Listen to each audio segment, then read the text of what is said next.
Comigo a palavra do Senhor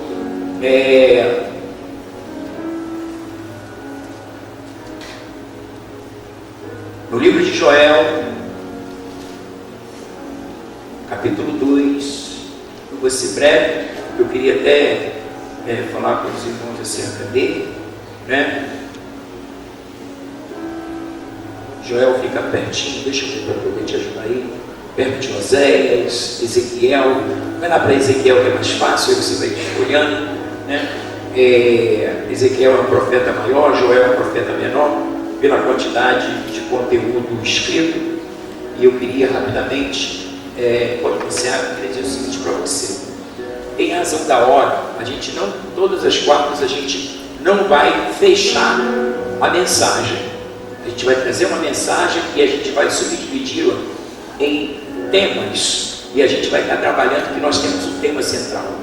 Então eu vou aí trabalhar até pelo menos 10 para as 10, são 9h25.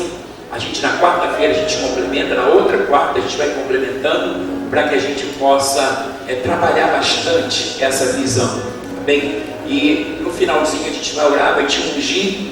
E eu queria que você que está aqui conosco nessa primeira quarta, nosso tema é avivamento e restituição.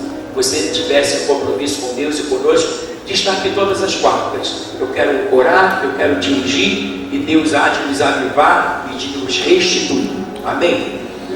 Sem mais demora, agora sim, Joel capítulo 2, a partir do verso 12, nós vamos ler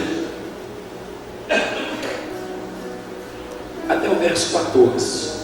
Diz assim o texto: ainda assim, agora mesmo, diz o Senhor, convertei-vos a mim de todo o vosso coração, e isso com jejuns, com choro e com pranto. Rasgai os vossos corações e não as vossas vestes, e convertei-vos ao Senhor vosso Deus, porque Ele é misericordioso e compassivo, é tardio em irar-se e grande em beneficência, e se arrepende do mal.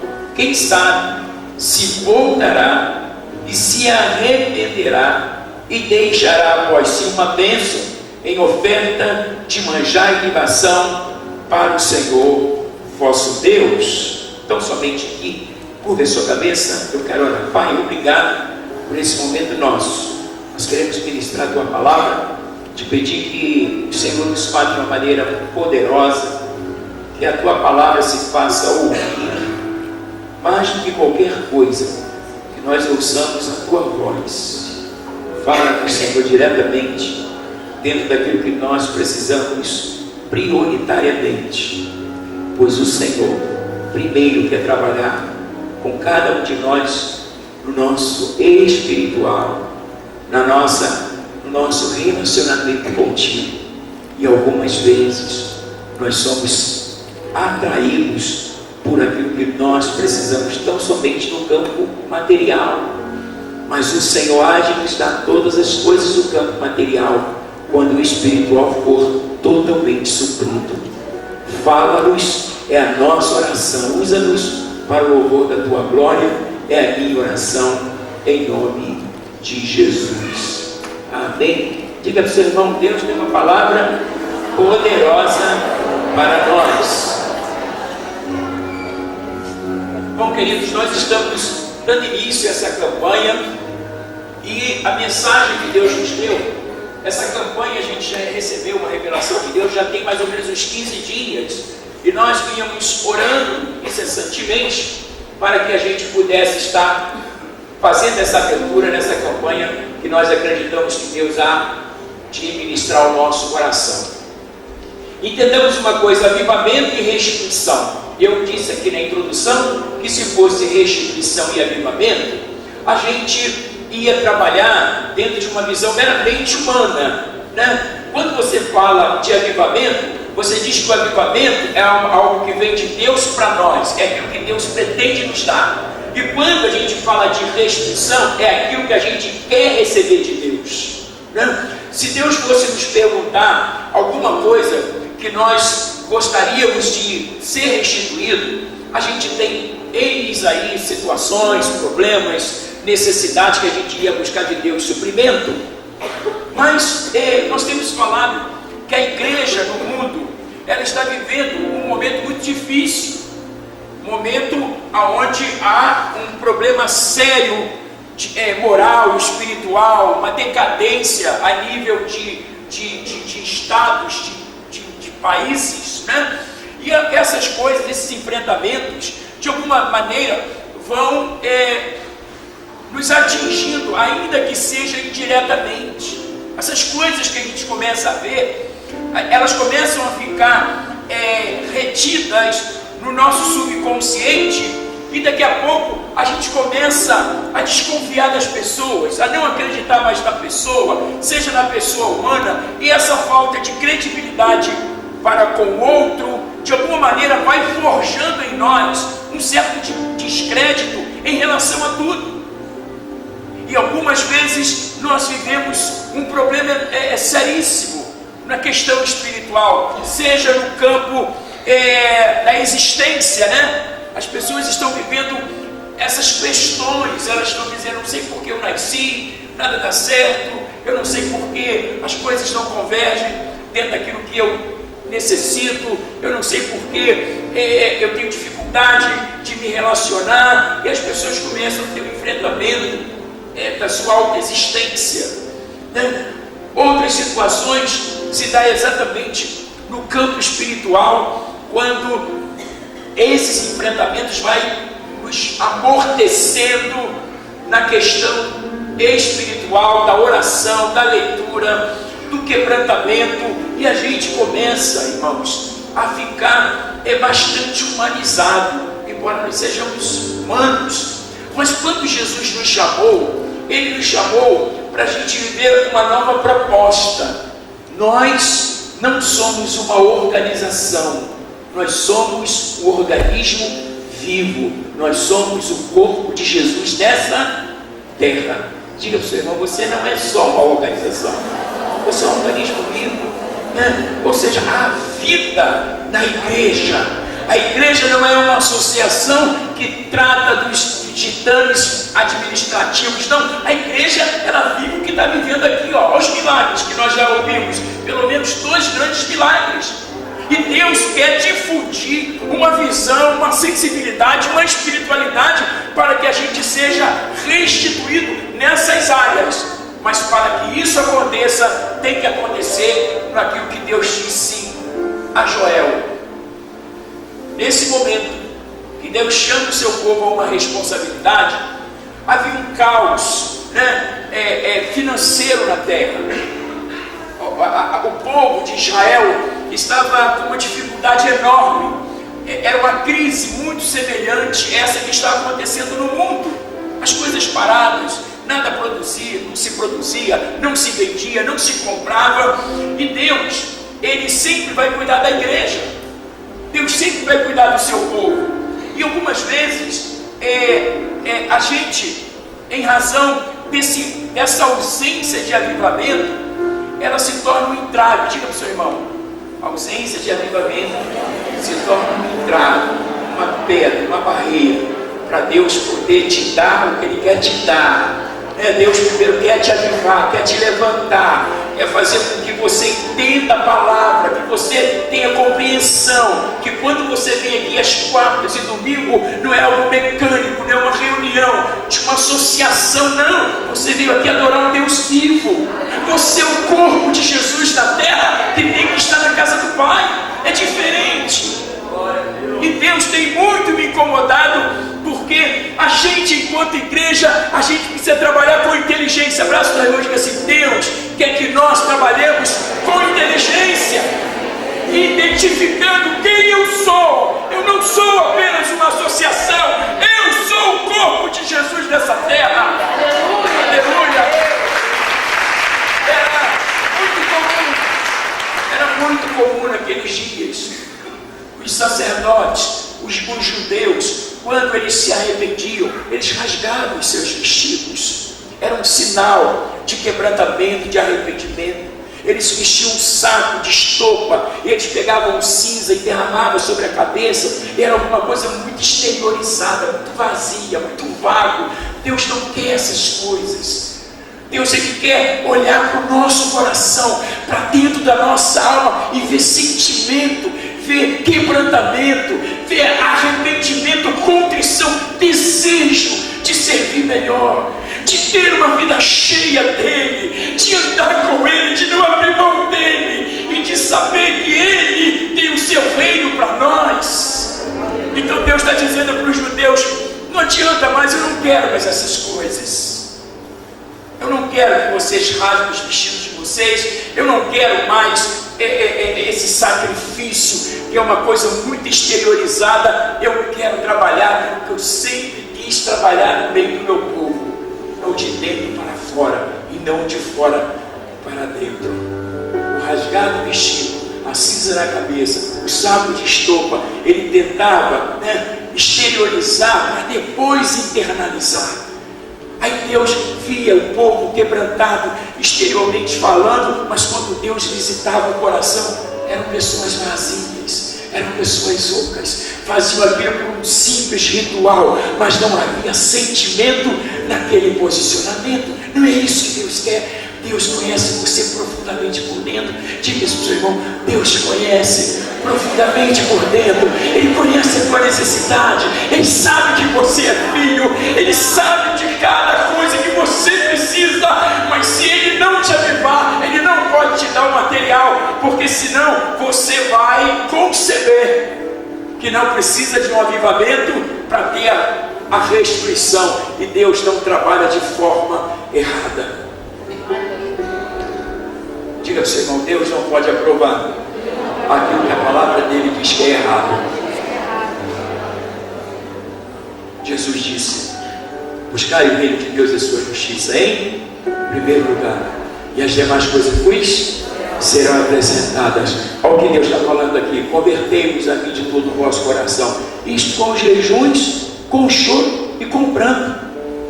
Rasgai o vosso coração e não as vossas vestes. Que haja choro, que haja quebrantamento, que nós falemos a Deus: Senhor, o que me adiantará ter uma restrição no campo material, se não houver uma transformação no meu interior, no meu homem interior? Se o Senhor suprir as lacunas externas e as lacunas internas ficarem ocas e vazias, isso não me adiantará para nada. É isso que Deus quer que a gente perceba. A gente precisa dizer isso para Deus: Senhor, eu não aceito, isso não me cabe, eu não estou mais nessa idade, isso aqui não é mais para mim. Eu conheço tua chamada, eu reconheço quem tu és, eu sei o que tu fez na cruz por mim. Eu não quero, Senhor, mais errar, eu quero acertar, porque eu quero ter um relacionamento saudável, eu quero ser cheio, e eu quero, quando pecar contra ti, o meu coração chorar e ele se rasgar, e eu tentar exteriorizar um suposto arrependimento.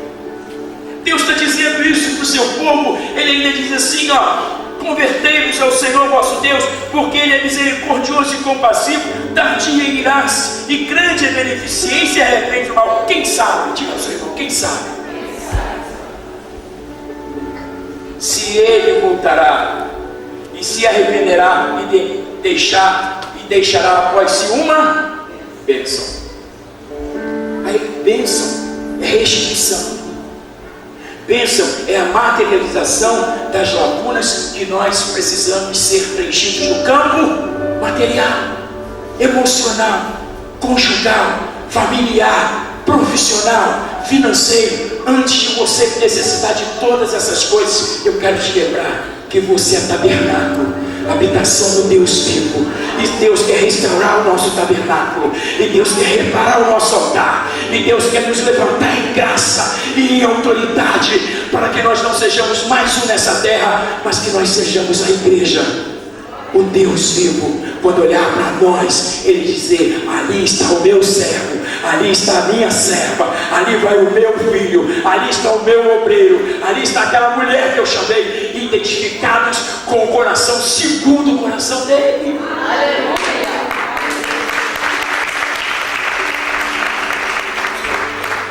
Adianta comigo nesse livro.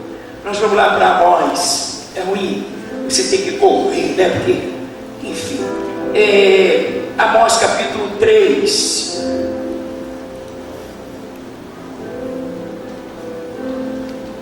Diz assim: andarão dois juntos se não estiverem de acordo, para mirar o leão no bosque sem que tenha presa? Levantará o leãozinho no covil a sua voz se não tiver apanhado nada? Cairá a ave do laço em terra se não houver laço para ela?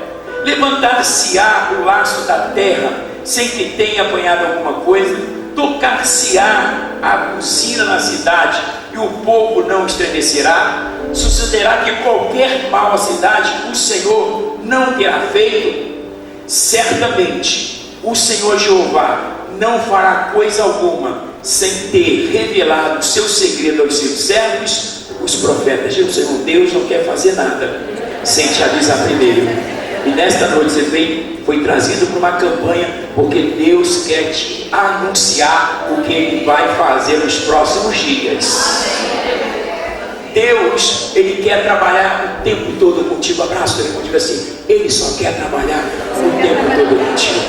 E para que Deus trabalhe conosco, tem que haver uma sensibilidade. A gente não pode andar na contramão, a gente não pode entristecê-lo, a gente precisa andar na mão dele, conhecendo. É hora de parar, é hora de andar, é hora de pregar, é hora de falar, é hora de consagrar, é hora de orar, é hora de chorar. Tudo que Deus faz tem um tempo certo, e Deus quer que a gente seja perfeito em unidade. Deus não quer fazer nada, nem na sua casa, nem no seu casamento, nem no seu futuro, sem dizer para você primeiro: ó, eu estou para mudar algumas coisas, eu vou te restituir aquilo que eu te falei, eu vou devolver as pessoas que saíram, porque elas vão voltar, eu quero abençoar os seus filhos. Olha, eu estou forjando algo poderoso que você vai ficar maravilhado. As pessoas vão entrar e vão sair daqui curadas, as respostas virão em tempo recorde. Você vai orar na quarta e a resposta vai vir na quinta, e eu vou fazer grandes coisas, desde que você não rasgue mais o seu vestido, mas rasgue o seu coração. Assim diz o Senhor.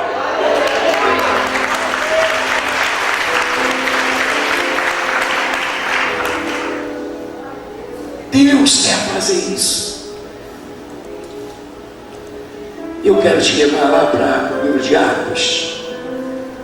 Livro de Atos. Aleluia. Jurei que eu passe.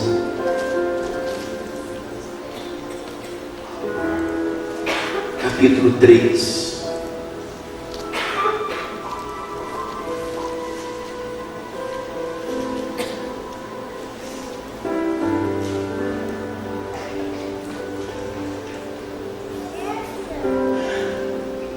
Capítulo 2.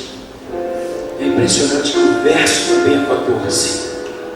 Olha o que diz aqui o discurso de Pedro. Pedro, porém, pode-se em pé com os 11, depois do Pentecostes, depois que eles foram avivados, depois que Deus trouxe um avivamento poderoso na igreja primitiva. Pedro se levanta, levantando a voz, Pedro disse: varões judeus, e todos que habitais em Jerusalém, seja-vos isto notório, escutai as minhas palavras. Estes homens não estão embriagados, como vós pensais, sendo esta a terceira hora do dia. Que hora, pastor? 9 horas da manhã. Mas isto é o que foi dito por quem? Pelo profeta Joel. E nos últimos dias acontecerá, diz o Senhor, que do meu espírito derramarei sobre toda a carne. E os vossos filhos e as vossas filhas profetizarão, e os vossos jovens terão visões, e os vossos velhos sonharão sonhos, e também do meu espírito derramarei sobre os meus servos e as minhas servas naqueles dias, e profetizarão. O que Pedro está fazendo? Pedro está trazendo o cumprimento de Joel. Às vezes a gente pensa assim: mas o apóstolo vai pregar no Antigo Testamento? Ouça o que eu vou dizer. Tanto o Antigo como o Novo, ele fala de um relacionamento de Deus com o seu povo, seja os judeus, seja a igreja. poder de Deus é o mesmo. Os sentimentos de Deus é o mesmo. Deus não muda, nem sofre variações. Ele não muda.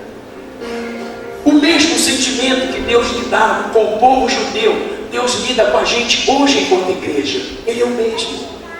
E nós vivemos os mesmos enfrentamentos que o povo judeu enfrentava, porque as questões estão no campo espiritual. Agora, entendamos uma coisa: Deus vai mudar a sua forma de lidar com a igreja porque o Novo Testamento é graça? Não. E onde fica o sentimento de Deus? E aonde fica esse desejo de Deus em ter para Ele esse feedback, esse nosso retorno? Meus irmãos, a diferença que separa o Velho, o Antigo e o Novo Testamento não está no tempo e nem no espaço, porque o mesmo Deus, Ele falou com o povo judeu lá atrás e fala com a gente hoje. O sentimento de Deus não muda. O mesmo Deus que quis um Israel avivado é o mesmo Deus que quer uma igreja avivada. O mesmo Deus que quis um Israel não rasgando as suas vestes, mas no coração, é o mesmo Deus que quer a igreja com o coração contrito. Ele não muda e não mudará. Ele não mudará. Nessa relação, quem precisa viver adequação? Eu e você. Diga para o seu irmão: nós precisamos nos adequar, porque Deus é Deus. Ele sem você é Deus, mas você sem Ele, você é como o apóstolo, não é nada. A gente vai passar, e o que vai acontecer com Deus? Ele vai permanecer. Ele tem a supremacia, Ele tem o poder. Agora, Ele também é misericordioso. Chamou eu e você para fazer parte de uma história linda. Escreveu um novo tempo, uma nova história, novos projetos, novos milagres. A tua história precisa ser escrita debaixo do poder de Deus. É isso que o Senhor quer.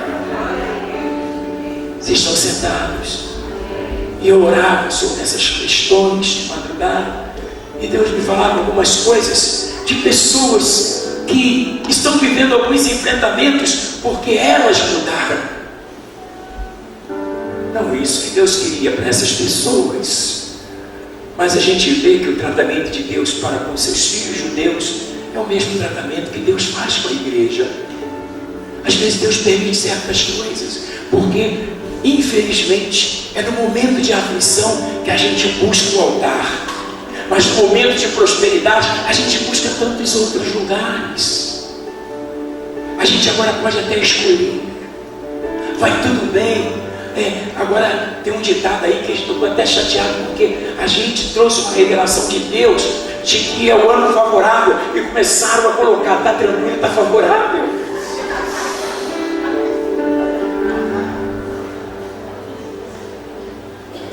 Sabe o que é isso? Às vezes quer banalizar o que Deus diz que é especial, querem tornar básico o que é poderoso. Mas tudo bem, eu posso falar em nome de Jesus. Está tranquilo? Está favorável? Nada muda, porque o Deus é o mesmo. Eu fiquei olhando no Facebook, eu falei: eu acho que é uma coisa isolada. Mas todos os dias não era mais uma coisa isolada. Está tranquilo, está favorável. Está tranquilo, está favorável. Eu falei: até os homens lavrando diziam: não, o negócio está favorável. Porque está tranquilo, né? E a gente está dizendo: ainda que não esteja tranquilo, está favorável, porque se Deus é por nós, quem será contra nós? Aquele que nem mesmo o seu próprio filho poupou, antes o entregou por cada um de nós. Pedro está dizendo: olha, o que vocês estão vendo foi prometido a Joel. E o livro de Joel, que Deus me deu há 15 dias, eu queria saber por que Joel. E o Senhor disse assim para mim: sabe por quê? Porque Joel, ele profetizou o que ia acontecer. Ele profetizou 700 anos atrás, antes de Cristo. 700 anos depois se cumpriu no dia do Pentecostes. Ou seja, a porta que Deus abriu na igreja primitiva em Atos 2, ela está aberta e vai continuar aberta até a volta de Jesus. Veja bem que os 3 assuntos são totalmente espiritual. Filhos profetizarão, jovens, visão, velhos, sonhos. Só no campo, qual foi o tema lá do nosso retiro? E o Rodney lançou? Top de linha. questão material, na ótica de Deus, Ele entende que é tão fácil te restituir um carro, uma casa, um casamento, um filho. Ele pode fazer isso. Não depende de você, depende só de Deus. Mas quer ver? O que não depende de Deus, depende de você. Querer um avivamento, querer o arrependimento, chorar e ficar incomodado quando você errar, não aceitar viver uma vida assim. Quarta-feira se não puder, eu vou, se não puder. Não, você não pode. Você é um organismo vivo, você é igreja, você não é mais uma organização. Uma organização, se o porteiro não chega, bota outro. Se o administrador não chega, bota o segundo. Se o tesoureiro não chegou, bota o segundo. Na igreja não é assim, é o corpo de Jesus. Você entende o que eu digo? Deus te chamou para algo profundamente mais profundo. Está lá em cima, diga para o seu irmão: Deus chamou para os patamares grandiosos, altos, coisas grandes, entenda, coisas grandes, entenda, coisas grandes. Mas se o nosso entendimento espiritual ficar ainda cauterizado, sabe, irmãos, a igreja no mundo está vivendo essa assolação. A igreja no mundo, ela está se descomprometendo. Nos Estados Unidos, na Europa, os membros só querem 1 hora de culto. Os membros querem menos tempo na casa de Deus, porque eles querem ir para o shopping. Eles estão com uma vida financeira boa, eles precisam ter tempo para gastar. O mundo está caminhando para esse caos espiritual. E Deus está dizendo para Joel: eu vou ensinar um segredo só para o meu povo. Se o meu povo buscar a minha face, se o meu povo voltar para o altar, se o meu povo voltar para a oração, e se quando ele pecar, se ele se arrepender com choro, com lágrima, e dizer para mim: Deus, eu não aceito mais pecar contra ti, eu não aceito mais emprestar minha boca para falar contra ti ou contra alguém, eu vou ser canal de bênção. Eu quero, isso faz bem a minha alma. Eu não saberia andar sem o Senhor Jesus. Eu não quero ser nada de fachada, como faziam os judeus. Deus dizia assim: olha, estou cheio desse negócio, para de rasgar os vestidos, para de rasgar. Não há nada genuíno internalizado, não há nada verdadeiro. E o Senhor dizia: pessoas que Deus disse que as tornariam pessoas ricas, pessoas membros da igreja, pessoas que Deus as tornaria bem-sucedidas. As promessas que Deus fez, Ele não vai cumprir? Vai cumprir. Mas tem um condicionamento. Primeiro volta para o altar, e depois eu te devolvo tudo que você precisar lá fora. Porque se eu te der tudo que você precisar, humanamente falando, eu vou deixar você permanecer a mesma pessoa que você sempre foi. E eu não quero isso para você. Eu quero o melhor para você, a começar de dentro para fora. O que Deus quer fazer é poderoso, e depois ninguém vai conseguir te resistir.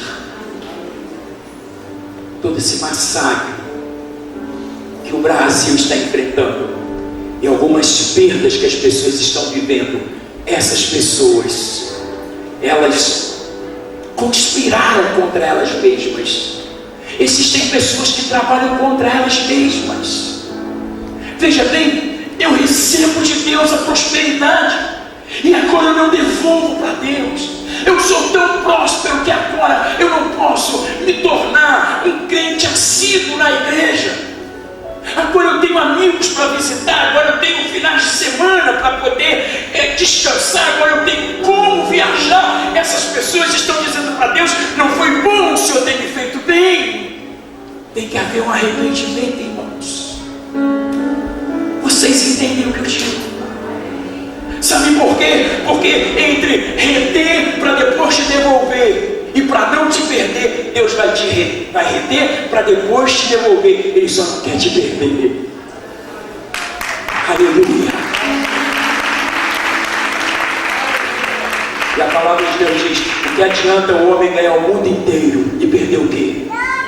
A sua alma. Deus não quer te transformar num Bill Gates e você perder a salvação. Deus quer te transformar sim no Bill Gates, mas que você seja um evangelista, um profeta, que você tenha sonho, que você tenha revelação, que você tenha profecia, porque a proposta do Novo Testamento é: os vossos filhos profetizarão, os vossos jovens terão visão, e os vossos velhos sonharão. Todas essas três propostas estão no campo espiritual, porque é a etapa mais difícil, que depende da nossa escolha, não depende de Deus. Você querer voltar, só você pode escolher, e Deus não pode intervir. Deus tem que te propor, mas te devolver as coisas que você precisa. Ele pode, não depende de você, Ele quer fazer. Entretanto, Ele quer você voltar, e depois Ele te devolve tudo que você perdeu. Tão fácil assim, fácil demais, é viver em paz. A gente é que complica tudo. São revelações, vamos ficar de pé, que vem do coração de Deus. E eu quero que você entre nessa campanha. Você que veio hoje, você lute para não deixar de estar nas próximas, porque Deus vai começar algo poderoso na tua vida. Até o que você nunca teve, Deus não pode te restituir o que você não tem, mas Ele vai te dar.